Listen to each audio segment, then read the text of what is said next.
Hola, buenas noches, ¿cómo Hola, va? hola, ¿cómo están? Muchas gracias por estar aquí con nosotros. Leandro, querido, es politólogo, es especialista en temas latinoamericanos y vamos a hablar de un escenario latinoamericano y un escenario de elecciones y de realidades en varios países que, por supuesto, la Argentina tiene que mirar con atención. Se trata de nuestros hermanos cercanos y también de relaciones comerciales, políticas, etcétera, importantes para nosotros. Si te parece, vamos a empezar por las elecciones en Colombia. Bien. Me parece uno de los temas, por lo menos para resaltar de este fin de semana, sobre todo con la segunda vuelta y con los dos personajes que han pasado a esta segunda vuelta. Bueno, sí, las elecciones de Colombia son elecciones muy importantes. El dato más significativo tiene que ver con los niveles de participación que han crecido. Colombia es el país de América Latina con menos participación, ¿no? En las elecciones presidenciales vota un promedio del 50% y generalmente cuando son otro tipo de elecciones, de otros cargos, de otros niveles, llegan a votar el 40%, ¿no? ¿Con voto obligatorio? No, Iba a preguntar lo mismo. No, voto no obligatorio. No obligatorio. Dije obligatorio, me equivoqué, me requirí. No, nos quedamos nosotros pensando, creo que trajimos a la Argentina acá, ¿no? No, es voto no obligatorio, pero bueno, con relación a la última elección votó más gente, ¿no? Y esto es un dato significativo e importante. Y después, bueno, el perfil de los candidatos, ¿no?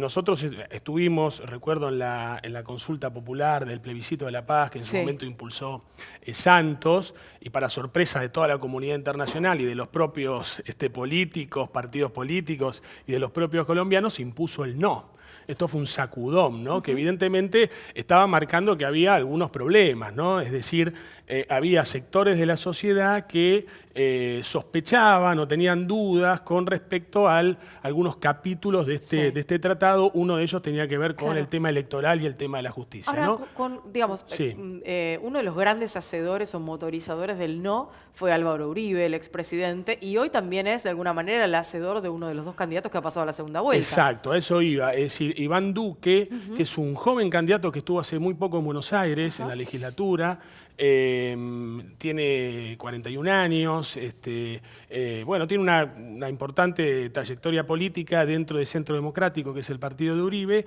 pero a diferencia de su promotor, que tiene un perfil, podemos decir, quizás muy de derecha, fue obviamente presidente, tuvo que tomar decisiones, algunas muy cuestionables, también es senador actualmente. Duque se muestra con cierta autonomía relativa con respecto a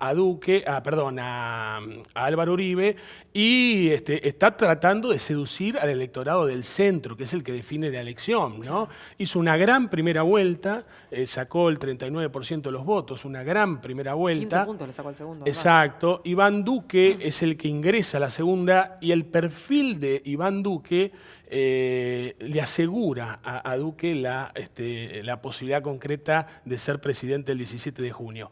Digo esto porque Gustavo Petro es este candidato que tiene un perfil muy radicalizado, un hombre de izquierda, que al día de hoy, con el conflicto abierto que tiene en la frontera Colombia con Venezuela, todavía le cuesta cuestionar abiertamente a Chávez y cuando le preguntan sobre Maduro también a veces es algo dubitativo. Ahora cambió un poco la postura porque acá hay también mucho pragmatismo y tiene que seducir al voto de centro.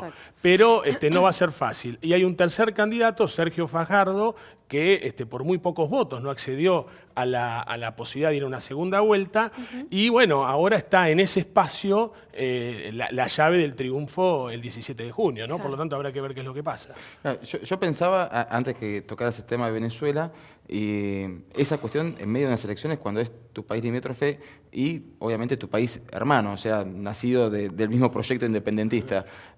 ¿Cómo fue tratado durante las elecciones? Sacado el caso que ya nos explicaste, el resto de los candidatos, ¿fue un tema central Venezuela en las elecciones? Sí, claro, porque sí, para nosotros el tema venezolano está muy presente, ¿no? Por la cantidad, por la diáspora venezolana que ha llegado a nuestro país.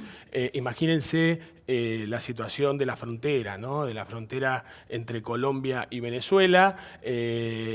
Bueno, son sectores, generalmente son los sectores populares, a diferencia de los que llegan aquí, que quizá llegan en vuelos aéreos con formación universitaria y demás. Claro. En el caso de Colombia, llegan sobre todo los sectores más vulnerables que se agolpan en la frontera, y esto genera enormes inconvenientes desde el punto de vista político y económico. Por lo tanto, el tema está muy presente, y la verdad es que desde el sentido común, analizándolo desde el sentido común, es muy raro que en este contexto pueda imponerse un candidato que le cuesta decir que en Venezuela hay una dictadura, ¿no? Claro, Entonces, claro. es un tema que me parece que el candidato que quería Duque para enfrentar de cara a la segunda vuelta, sin lugar a dudas, era Gustavo Petro. Y uno se pone a pensar un poco en el legado, si se quiere, de algún modo, del presidente Santos. Digo, ¿qué pasa con lo trabajado hasta ahora y con lo, más allá de que hay una mirada de una mitad de la población de Colombia que no está de acuerdo con esto, digo, pero con lo conseguido en términos de la paz, pienso? Sí, bueno, yo creo que Santos tiene mejor imagen de fronteras hacia afuera que de fronteras hacia adentro, ¿no? Se va de la presidencia con un nivel de popularidad muy bajo. De hecho, para que ustedes tengan una idea, no pudo imponer a un candidato. Es decir, el partido de él no llevó candidato a presidente. Y esto, evidentemente, es signo de la debilidad de Santos, ¿no? Generalmente un presidente que se va, lo primero que hace es tratar de garantizar al sucesor. Bueno, él no pudo ni garantizar un candidato propio. Por lo tanto, no es un gran momento el de Santos. Sí, desde el punto de vista internacional, es un hombre que ha ganado el Premio Nobel de la Paz, que ha impulsado este proceso de pacificación del país, que hoy no está pasando por un gran momento, ¿no? La FARC se presentaron como partido en estas últimas elecciones. Ellos tuvieron unas primeras, en marzo tuvieron elecciones legislativas, se presentaron con la FARC y no llegaron al 1,5%, ni en Senado ni en diputados. Esto habla del nivel de presión excesiva que le impuso una tribu, para decirlo de algún modo, una secta, ¿no? Violenta, a toda la sociedad durante mucho tiempo, ¿no? Y cuando fueron a elecciones sacaron el 1,5%. Hablando de presidentes populares, ¿no? Sí. No podemos dejar pasar el caso de Brasil. Y uno se pregunta cuál es la salida y el futuro de Brasil en esta situación en la que ningún político pareciera dar con la talla de lograr un triunfo homogéneo, y empiezan a aparecer, al igual que en Europa, ¿no? Personajes de tinte bastante fascistoides. Sí, bueno, nosotros estamos siguiendo muy de cerca el caso del G20, ¿no? Que se está desarrollando en nuestro país. Sí. Lo preside la Argentina, que es un dato importante, y dentro del G20, que son las principales economías del mundo, hay 3 países de América Latina, ¿no? Uno es Argentina, obviamente, y los otros 2, Brasil y México. Y en los otros 2 hay una incertidumbre política fenomenal, significativa, y los 2 países tienen elecciones este año. Es decir, el 1 de julio hay elecciones en México y podría ganar Andrés Manuel López Obrador, que es un candidato que hoy genera mucho desconcierto en algunos sectores de la economía de México. Y por el otro lado, el 7 de octubre, elecciones en Brasil, en donde no se sabe nada, ¿no? Es decir, no hay candidatos, no hay candidatos firmes. Es un hecho que Lula no va a poder ser candidato, lo ha dicho la justicia, es decir, eso, por más que el Partido de los Trabajadores todavía sueñe con una candidatura de Lula, es algo que está ya casi descartado, totalmente descartado. El PT no logró buscar un candidato alternativo a Lula, los votos en política tampoco se transfieren, o sea que ese es un impedimento para cualquier estrategia electoral. Sí. Y la verdad que tampoco hay un outsider de la política que hoy aparezca. Claro. No sé, se dijo en su momento que podía ser el juez Moro, pero bueno, no parece haber intención de su parte. Exacto. Por lo tanto, habrá que ver Ciro Gómez, algún candidato del PSDB, no está para nada claro el panorama de Brasil. Me quedo pensando en esto, ¿no? Porque es un hombre, creo que debe ser el presidente latinoamericano con menos imagen positiva. De Temer, estamos hablando del presidente de Brasil, sí. Pero a la vez, la economía de Brasil no ha decaído en función de esa imagen. Ahora están padeciendo un paro feroz por parte del Sindicato de los Camioneros en un país en el que prácticamente todo se traslada a través de las rutas. Claro. Tiene que ver con el tema del aumento de los combustibles y algunas otras cuestiones. Digo, ¿esto puede de alguna forma incidir en la cuestión de la economía del gobierno de Temer, más allá de su imagen, que es muy mala? Puede ser, puede ser. Eso seguramente se sabrá en unos meses. Ahora, bueno, se retrotrajo una decisión de Temer, por lo tanto ya la huelga de camiones se ha levantado. Esto le dará cierto alivio, pero pensemos que hace unos meses atrás Temer pensaba en presentarse a las elecciones, ¿no? Digo, y hoy Temer ya esto también lo ha descartado.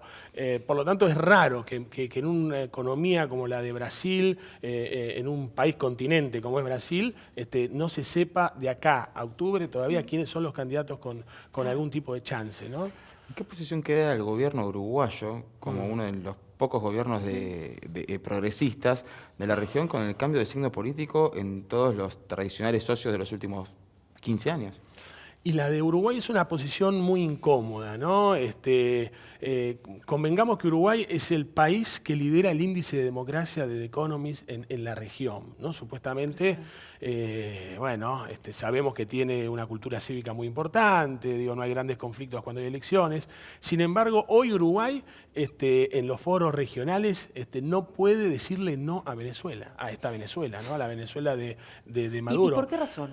Bueno, primero porque el Frente Amplio está, dentro del Frente Amplio está el Partido Comunista de Uruguay, que es un grupo intenso, que seguramente le marca la agenda a Tabaré Vázquez. Pero esto es un gran contrasentido y hay que recordar que no es el mejor momento del Frente Amplio, ¿no? Digo, está pasando una crisis, le llegó la crisis también al Frente Amplio, su vicepresidente en su momento, Raúl Sendic, tuvo que renunciar, iba a ser el sucesor de Tabaré y hoy ha quedado en la nada, y está creciendo mucho el Partido Blanco, ¿no? Digo, el Partido Nacional con Luis Lacalle Pou, que ha hecho una buena elección en la anterior, y todo indicaría que, bueno, podría haber un escenario de alternancia en el Uruguay de cara a las próximas elecciones, ¿no? Falta mucho, pero bueno. Habrá que esperar para ese caso. Bueno, gracias por haber venido. No, un placer. Por favor, gracias a ustedes. Gracias por tu claridad, además.